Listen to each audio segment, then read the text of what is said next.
and welcome this week to this edition of The Scots in Us.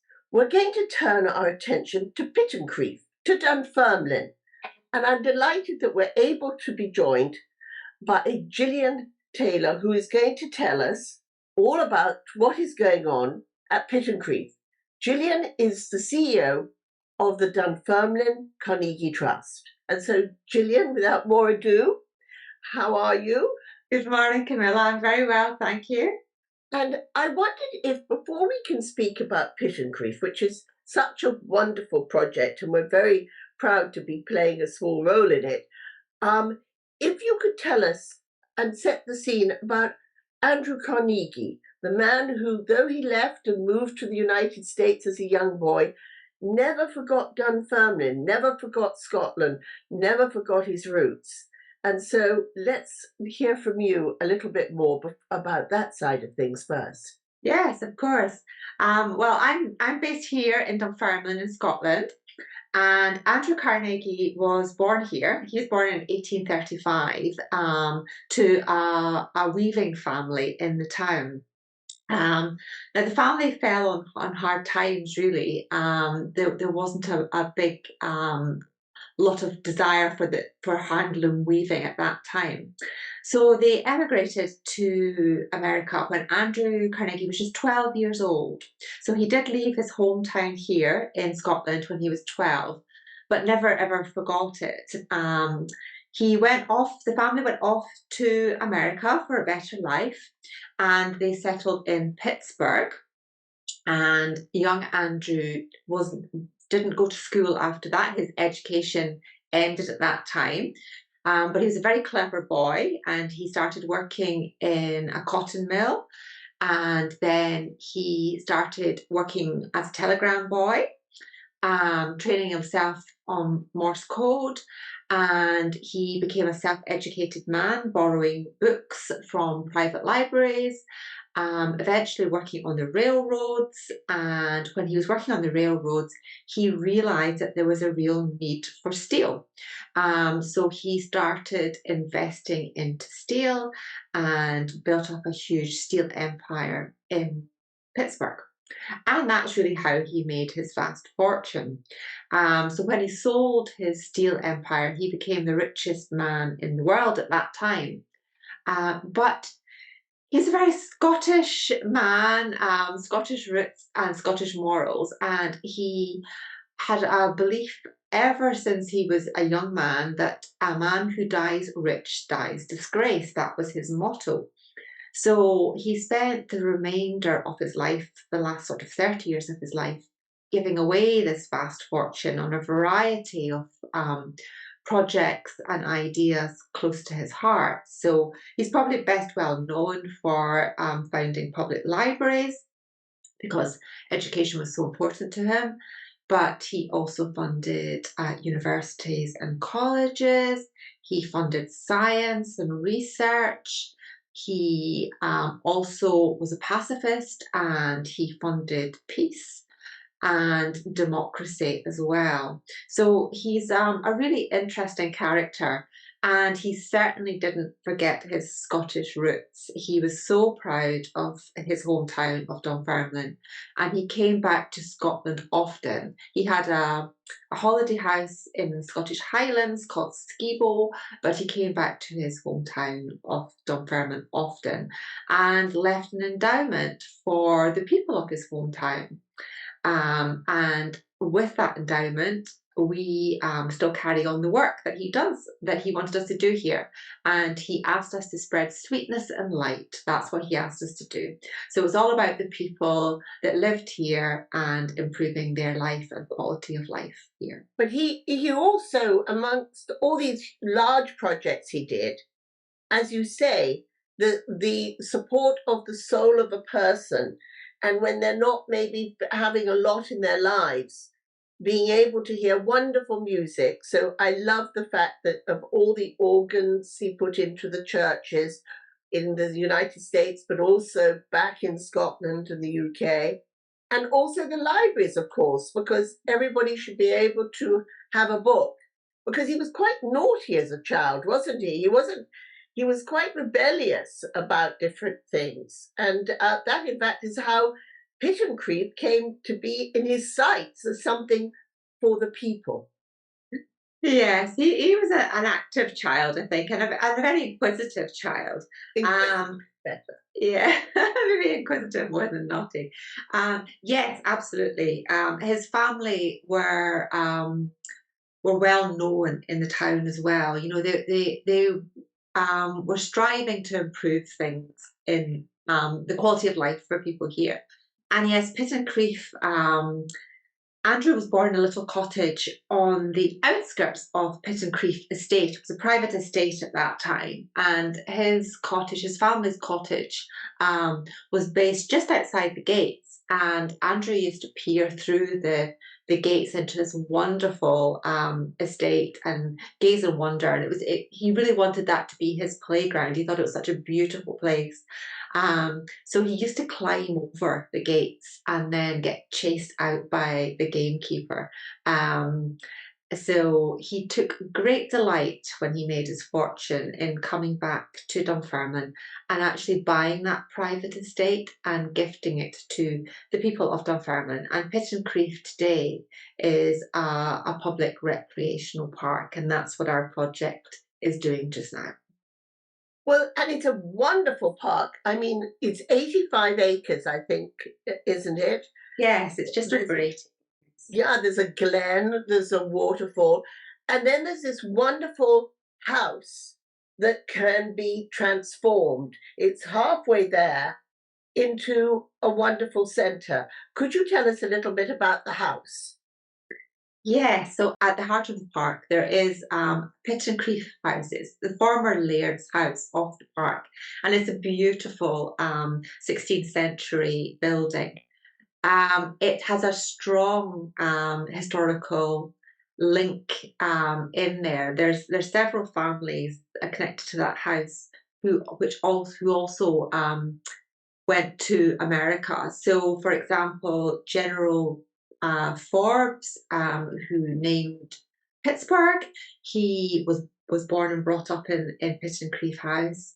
And there's strong connections because the park sits next to Dunfermline Abbey and Palace.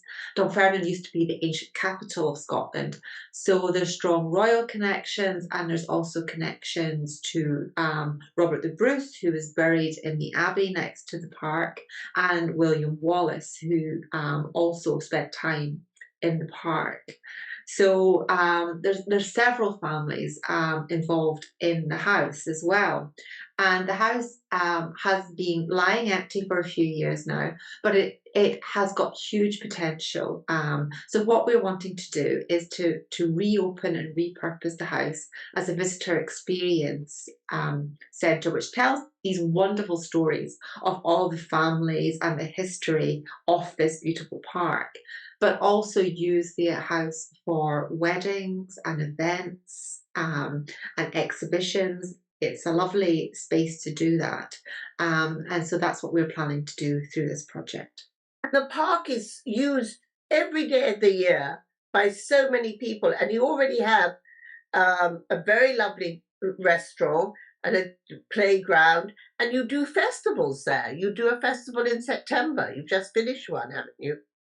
Yes, the park is wonderful. It's got great outdoor and indoor spaces. And as you say, it's got a lovely setting. It looks over onto the Forth Road bridges, the bridges that go into Edinburgh, and it has the wonderful Abbey, Dunfermline Abbey and Palace as part of the vista as well.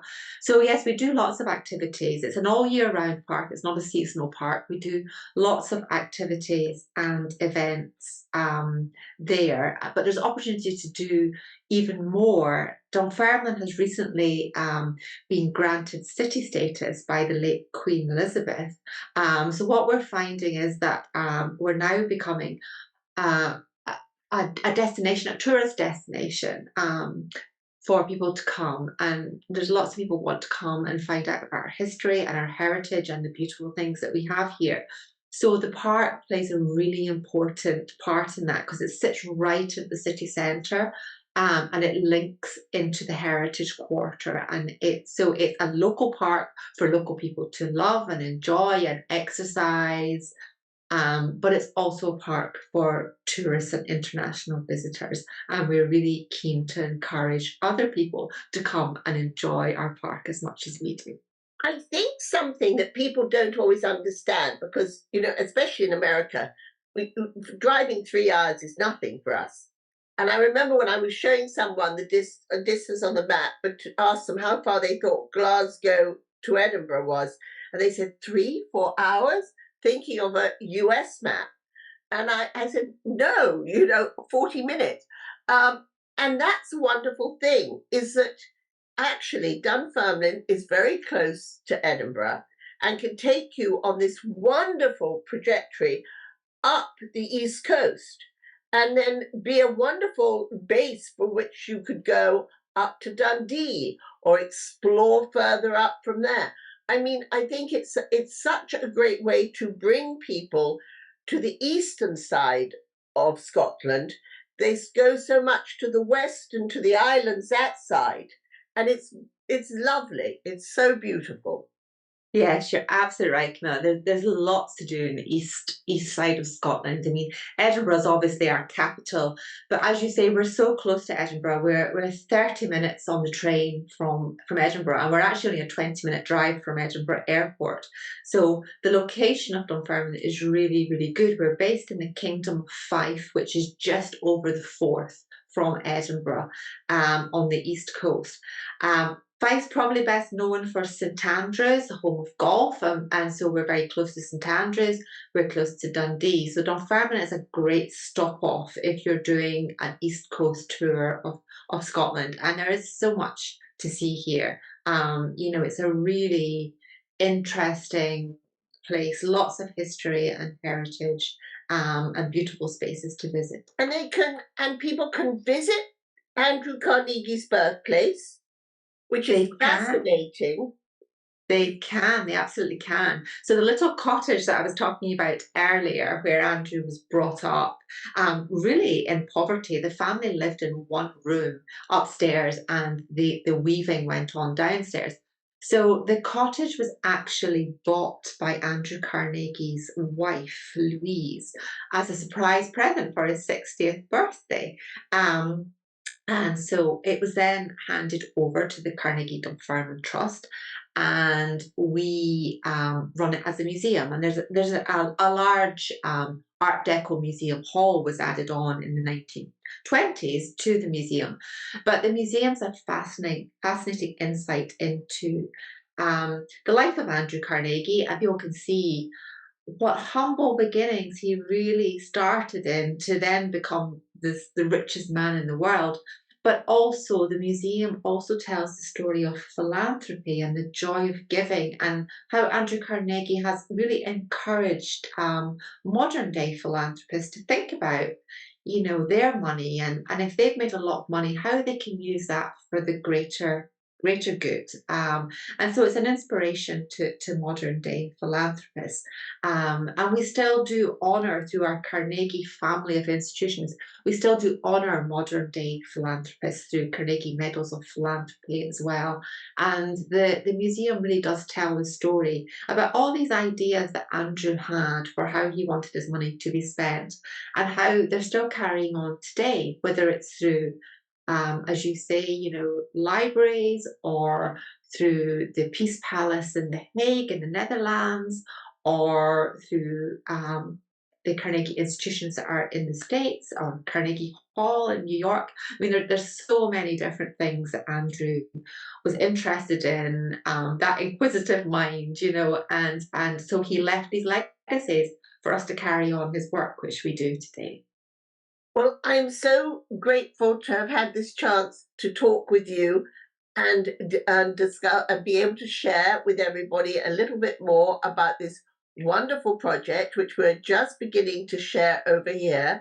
I feel there's so many ways for those who have direct connections, whether they be Morrisons, Bruces, Forbes, or Wallaces, to become involved, but for everybody too, because Andrew Carnegie touches the lives of all of us in so many ways.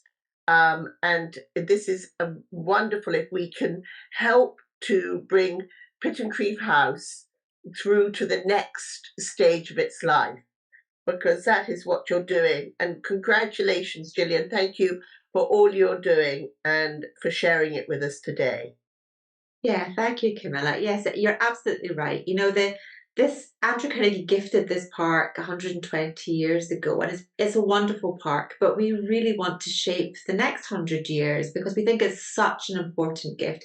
He always described it as his most soul-satisfying gift of everything he did, which says a lot for the amount of money that Andrew Carnegie gave away and the gifts he did. So we're really keen for our American friends to help us shape the next chapter as well. And that's why we're really pleased to be working with you so that we can get that input from our friends in the States to help us shape the next 100 years of this wonderful park. Well, we're going to try to do our best. Okay. Very best wishes to you. Thank You you. too, Mila. Thank you.